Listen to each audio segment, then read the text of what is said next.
Manx Radio's Update with Beth Espy.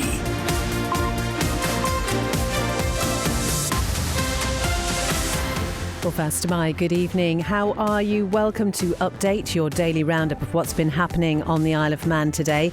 Lots to come between now and 5:30, including more about Manx Care's decision to cut the number of operations carried out per week as a cost-saving measure. Also tonight, government says it doesn't know how many homes meet the affordable housing criteria on the Isle of Man. And if you are a fan of rum, then just watch this space. We'll also let you know about any traffic or travel issues, and as ever, you are always welcome to contact us. You can text us 166 177 or email studio@manxradio.com.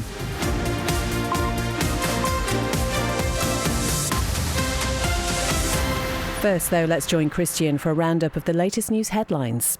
Planned changes by Manx Care to slash surgical lists will lead to people waiting longer to be treated, according to the Isle of Man Medical Society. The society says the reduction of the number of elective theatre sessions by an average of 5.5 per week will exacerbate an already significant backlog. Onchan MHK Rob Callister is urging his political colleagues to back his proposal to establish a committee to investigate dyslexia, dyspraxia and dyscalculia on the Isle of Man. The dyslexia advocacy group submitted a petition on Tynwald Day aiming to improve training and resources for better identification of those who may be neurodiverse. Manx tennis player and British number 3 Billy Harris has been knocked out in the first round of the Shanghai Masters. He was beaten 6-3, 6-4 by Italian Matteo Bellucci. Harris was only playing in the main draw after progressing as a lucky loser. Police say inquiries are ongoing and officers have spoken with occupants of a UK-registered vehicle reported to be cold-calling earlier today. Residents are being urged to report any illegal door-to-door selling or suspicious behaviour. And winners of the UNESCO Biosphere Awards are said to have embodied the island's commitment to a greener future.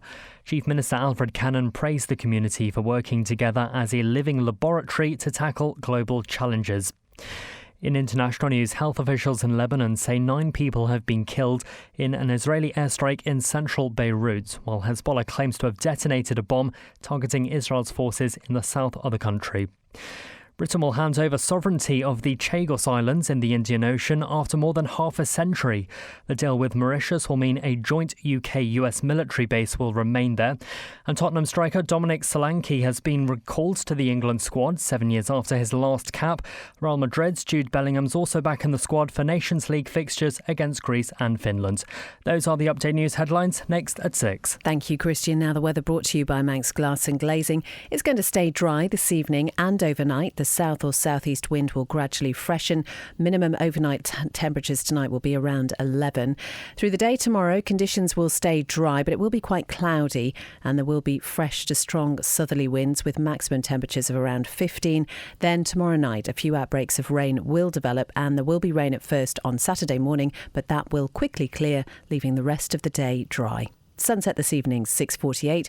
Sunrise tomorrow morning, 7:26. Manx Glass and Glazing can supply and install single, double and triple glazing. Call 674 573 or visit the showroom on the Snugborough Trading Estate. Many people are struggling. You can help by volunteering or making a donation to Isle of Man Food Bank, whether it be food or essential items or financial support. Please call 646 999, brought to you by Descon Office Interiors. A great night's sleep got even better with Zed's Bedding Store. From quality Bell-Dorm bed linen and mattress protectors, fleece and woven throws to luxury duvets from the fine bedding company. Zed's Bedding Ramsey, next to Isle of Man Bank.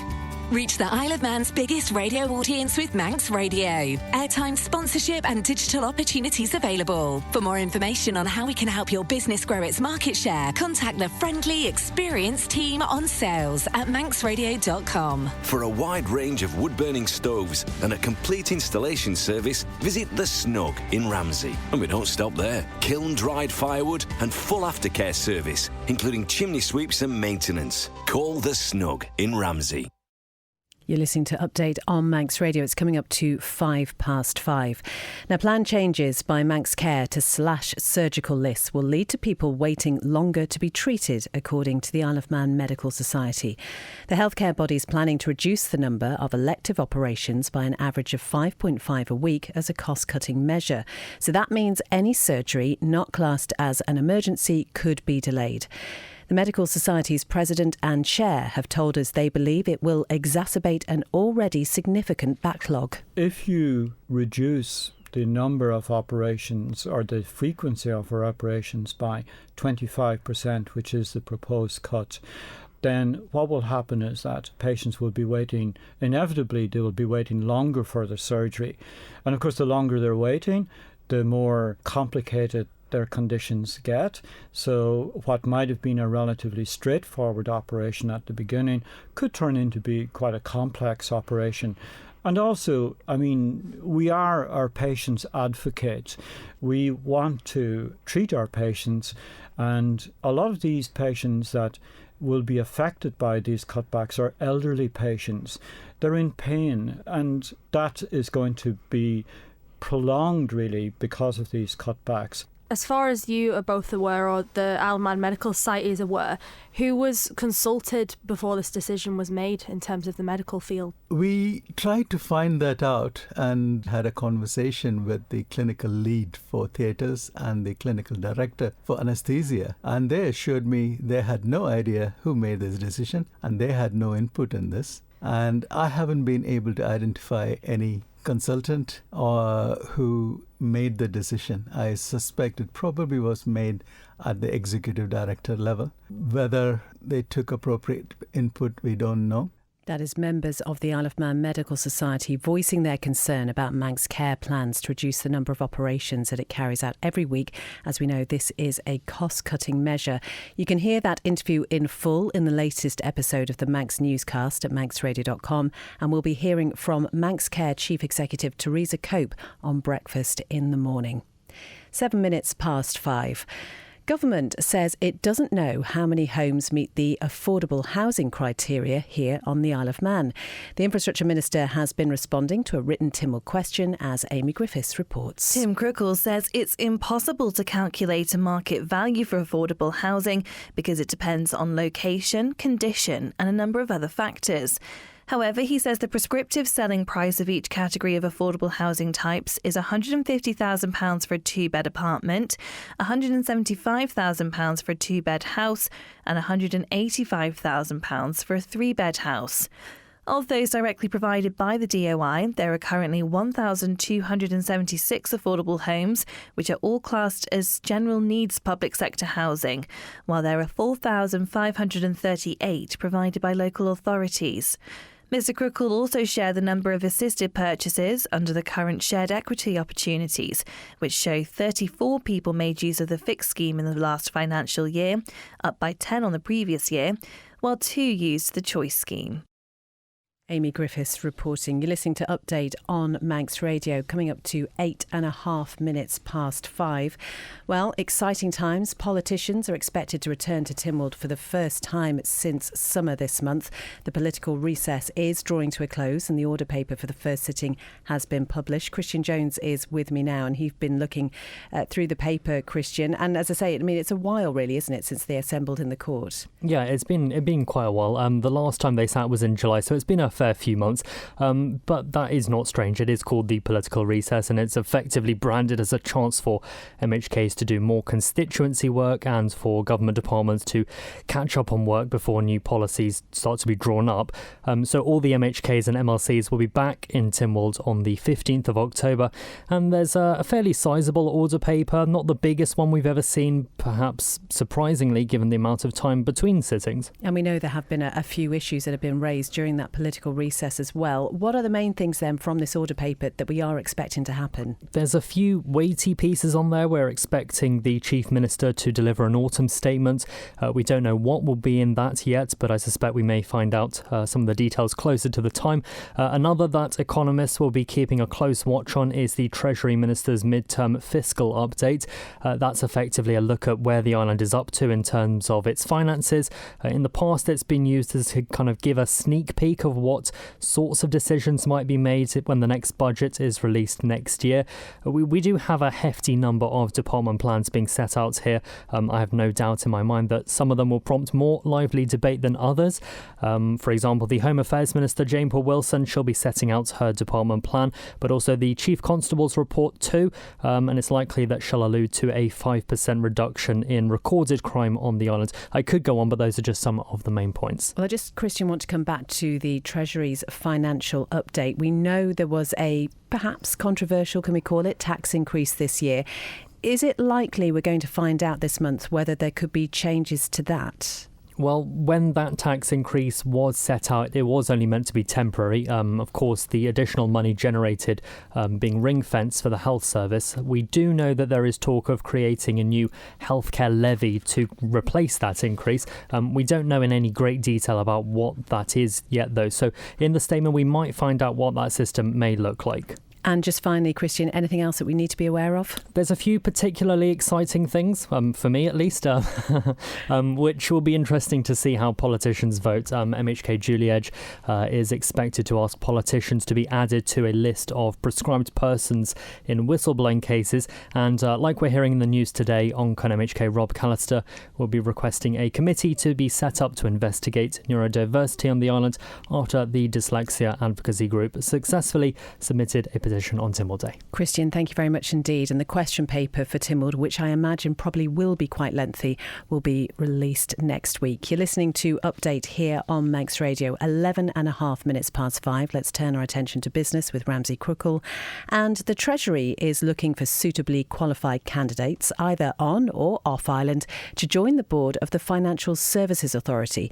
Now, these new appointments would become effective early next year, and applicants need to demonstrate a strong track record of professional achievement and also the necessary attributes to support the delivery of the authority's remit across a wide range of sectors. Simon Richardson has more details. The authority is seeking to build its regulatory strategy and policy-making experience. The ideal candidates to join the board would have a sound understanding of one or more key areas, such as technology and innovation, financial management, accounting and restructuring, legal and enforcement matters in a regulatory environment, financial services regulation and oversight, and expertise in asset recovery. Closing date for applications is 11:59 p.m. on Monday the 21st of October. Simon Richardson reporting. Now let's turn our attention to the stock market report brought to us by Ramsey Crookall. They tell us that UK and European stocks moved lower as conflict in the Middle East weighs on regional investor sentiment.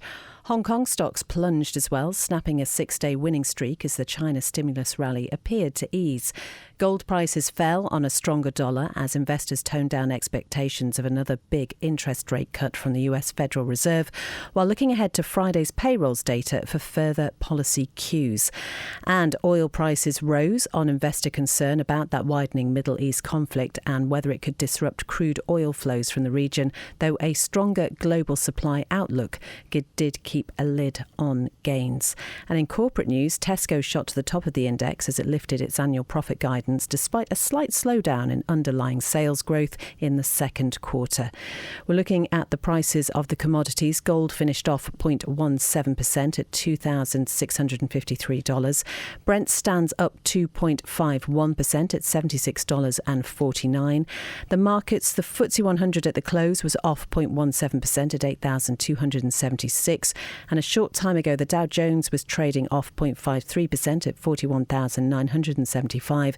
And the Nasdaq was off 0.13% at 17,900. I'm running late again. Do you know where I put my car keys? In the fridge. Where's my phone? Under the dog basket. Bye. You haven't forgotten that we're seeing Ramsey Crookall later? Oh, no, of course not. 5 p.m, is it? 2:45. I'll be there. Life is busy. That's why Ramsey Crookall's team takes time to help you make a mindful investment decision, considering all the options, giving you full control of your financial future. Less stress, more assurance. Forgot to put my shoes on. See how we can make your money work for you. Call 717171 or visit ramseycrookall.com. Licensed and regulated by the Isle of Man Financial Services Authority. Manx Radio Travel, driven by Quayside Tyres and Service Centre.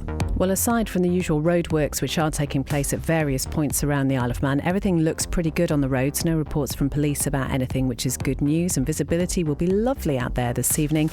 And again, down at the steam packet, all looking to time. The Manannan expected to arrive in Liverpool in just about 15 minutes or so. It'll be coming back at 7:15, and the Manxman is expected to get into Douglas Harbour at around 6:10, heading out again at 19:45, and all good down at the airport as well. Ask how you can spread the cost interest-free at Quayside.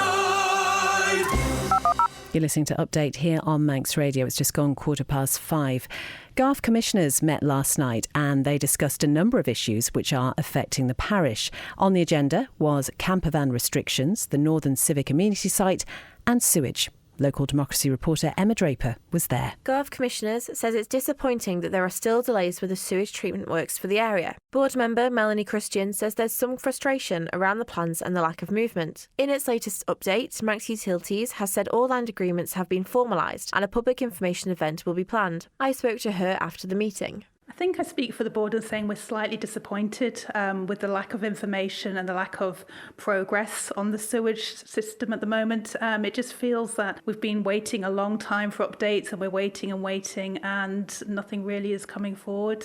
I think there's a real feel now we just want something done in Garth. We know it's not been a good situation for a long time, pumping the raw sewage into the sea, and I think there's a bit of frustration around the delays really. Yeah, like I said, there just doesn't seem to be a lot of progress in the Garth area, and I understand it is due to agreements with landowners, but it's frustrating that we're not getting much information, we're not getting any further. Also on the agenda was the problem of campervan parking on Laxey Promenade. Commissioner Julie Pinsent says she notices that campervans are often left for a couple of days on the seafront during TT and Manx Grand Prix periods, blocking parking spaces for others. She said they can still use the facilities, but they shouldn't be staying more than one night, but the issue generally occurs during the racing periods. The board agreed to ask the Department of Infrastructure for signs requesting people don't stay for longer than 18 hours in 24. Another item that sparked a debate was the ongoing problems with the Northern Civic Community Site, or NCAS. Garth pays into the eastern site for its residents in Laxey and Lonnan, and the northern site for those who live in Mackald. The clerk attended the last meeting of the NCAS and said it's asking the Department of Infrastructure for the £67,000 because it doesn't want to put the burden on ratepayers. He also said the committee is firm in its decision to hand back the site next year to the DOI, insisting they are the only ones who can sort the situation out. Garth commissioners will next meet on Wednesday the 6th of November. Emma Draper reporting. 5:17. Good news now if you were planning to fly to Northern Ireland this Christmas. Now, those who were hoping to be able to travel to Belfast for the festive period did have their plans scuppered recently when EasyJet withdrew from the route. But now another operator has stepped in, as Sean Cowper reports. EasyJet's flights to and from Belfast International come to an end later this month, leaving the Isle of Man without an air route to Northern Ireland. Emerald Airlines has also operated on the Belfast City route over the last year, but has limited its flights to peak times such as Easter and TT. It posed difficulties for those who had hoped to spend the Christmas and New Year period in and around Belfast, particularly for those with family in Northern Ireland. But now Loganair has confirmed it's stepping in, running 4 return services over the festive period. Flights will operate on the 21st, 28th and 31st of December, as well as the 2nd of January. In response to the announcement, Interim Airport Director at Ronaldsway, Jeff Pugh, said it's great to hear Loganair is providing this essential route over the Christmas season, helping to bring families and friends together for the holidays. We encourage people to take advantage of this service. Chief Commercial Director at Loganair, Luke Lovegrove, added, "It's incredibly important to us that we're able to keep passengers connected, especially over the festive period, and we're proud that we're able to step in and reinstate a service that's relied on heavily over the holidays. We look forward to welcoming passengers on board as we fly them home for Christmas." Tickets for these flights are now available at loganair.co.uk. Sean Cowper reporting. 5:90. The innovative and impactful initiatives of individuals, community groups and businesses have been celebrated at the UNESCO Isle of Man Biosphere Awards in Douglas. The event highlighted some of the ways that people over here are working together to champion a more sustainable future. Howard Kane was there and spoke to Environment Minister Claire Barber and first Russian MHK Dr Michelle Haywood. Absolutely, and I mean every year I think that we see more of what's going on. Some things you know about about some things you know I wasn't aware of, and some things you think, wow, I knew that they were busy doing other things. I wasn't aware of quite what they were doing in regard to sort of biosphere and sustainability. We've been discussing as well other people who maybe don't even know about the awards. Every year it grows, and every year the judges' decisions get harder. Every year I'm grateful that I'm not the one on the judging panel. I chair the judging panel. You're chairing it, so you have to. Do you have a casting vote? I don't have a casting vote. I don't often need one, so we do a numbers-based approach, and we add up all the scores. If the scores come really close, we'll sit and have a discussion about the merits. We'll agree collectively on it. But it takes us about just over 3 hours to work through all of the awards and give everyone some due consideration.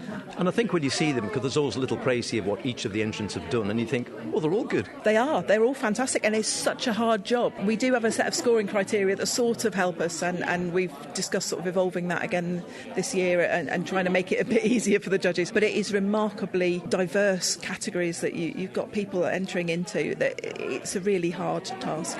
And sometimes people are a bit sniffy about the biosphere, and there's talks about, oh, well, is it worthwhile? Does it actually do any good? What would you say to naysayers? It's interesting because this has been a topic that came up. I know we talked it through at government conference, and actually it just underpins everything else that we do as an island, and actually so many of the things that we celebrate in other ways. It talks about being a learning place for sustainable development, and actually that's why the categories fall as they do. A lot of people think, is it just biodiversity? Is it just the environment?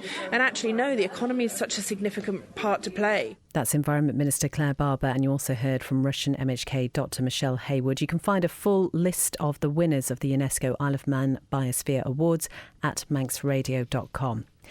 21 minutes past 5. 11 barrels of Manx rum produced by the Fenoddery Distillery, which has been aging for a year in oak bourbon casks on the Tower of Refuge, will be brought ashore in the coming days. Now, this special edition spirit is going to be bottled at the Fenoddery Ramsey base before its release, with 20% of the purchase price to be donated to the RNLI to raise money during its 200th anniversary year. Now, this Refuge Manx rum takes its name from the iconic tower built by Sir William Hillary, who was, as we know, the founder of the RNLI. Distillery co-founder Tiffany Carouche told Simon it's an exciting time. This is our grand finale to our Spirits partnership that we've been operating with the RNLI for the last 12 months to celebrate the 200 years since the formation of the charity here on the Isle of Man. How many bottles will it produce? Well, we won't be entirely sure until we get the barrels back into the distillery and disgorge them and actually quantify what has been left, because there will have been some evaporation whilst they've been out on the Tower of Refuge. But we're expecting there to be in the region of 2,500, so it will be a very limited edition and never to be repeated. Will the time aging on Conister Rock influence the taste of the final product at all? Yes, we actually went out 2 or 3 weeks ago on a little foray out to the tower to dip the barrels and taste them to see what the impact has been of being in that environment. And we've been fascinated with what the impact will be. And it really has made a difference compared to the rum that we've been aging in the distillery. There is a distinct difference. It's very much down to the salinity of the air and, the positively charged ions that are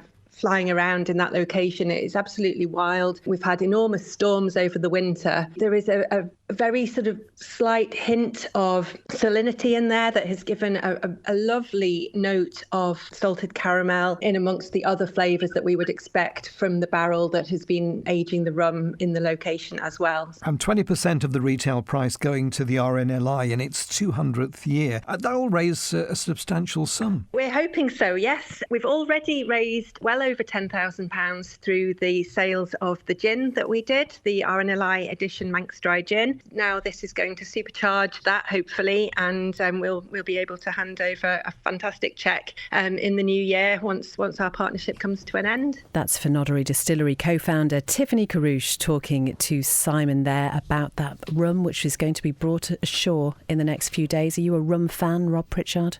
Could you do a pirate impression, actually? Definitely not, no. OK, I should have prepared you more for that. OK. We'll talk rum later. First, though, sport. Indeed, another busy last 24 hours or so. First tonight, the Isle of Man men's cricket squad brought a memorable European Cricket Championships journey to an end with defeat in the Challenger Division playoff qualifiers yesterday. The T10 side bowed out with a 6-wicket loss to Estonia at Katama Oval in Malaga on Wednesday afternoon, after the island side had set their opponents a target of 157 to reach. Half-centuries from Isle of Man captain Ollie Webster and Eddie Beard weren't enough as Estonia surpassed the target with 3 3 balls to spare. Estonia would go on to take part in the Challenger Division playoff final against Greece last night, with the latter nation actually going on to take a dramatic victory via the last ball of the game. In football, FC Isle of Man recorded a financial loss of around £50,000 during last season. The club's treasurer provided the financial update during a club supporters meeting held in Douglas earlier this week. He revealed that the 23-24 campaign cost the Ireland team around £380,000, whilst £330,000 was generated in income.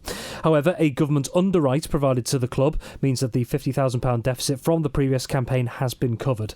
The club's vice chair and director of football, Lee Dixon, also said during the evening that they remain committed to bringing in further sponsorship and other forms of revenue going forward. In tennis, Isle of Man pro player Billy Harris has been knocked out in the first round proper of this year's Shanghai Masters in China. He's lost out in straight sets to Italian qualifier Matteo Bellucci 6-3, 6-4. The next event on the ATP calendar will be the Almaty Open in Kazakhstan from the 14th to the 20th of October. Elsewhere, the Isle of Man team has started to arrive in South Africa as they prepare to get their campaign underway at the 2024 Commonwealth Powerlifting and Bench Press Championships. In total, 11 local athletes are set to compete at the event in Sun City, which runs from tomorrow until Sunday the 13th of October. The event will open on Friday with the men's and women's classic bench and equipped bench classes.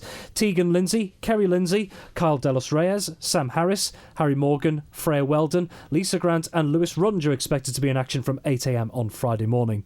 And finally, in cycling, Isle of Man rider Sam Brand has been in action with Team Novo Nordisk at the Münsterland Giro one-day event in Germany today. Brand's teammate Matthias Kopecky was the squad's highest finisher in 21st spot. Brand himself finished 115th and just under 4 minutes behind stage winner Jasper Philipsen. Thank you very much indeed, Rob. Definitely no pirate impersonation, no?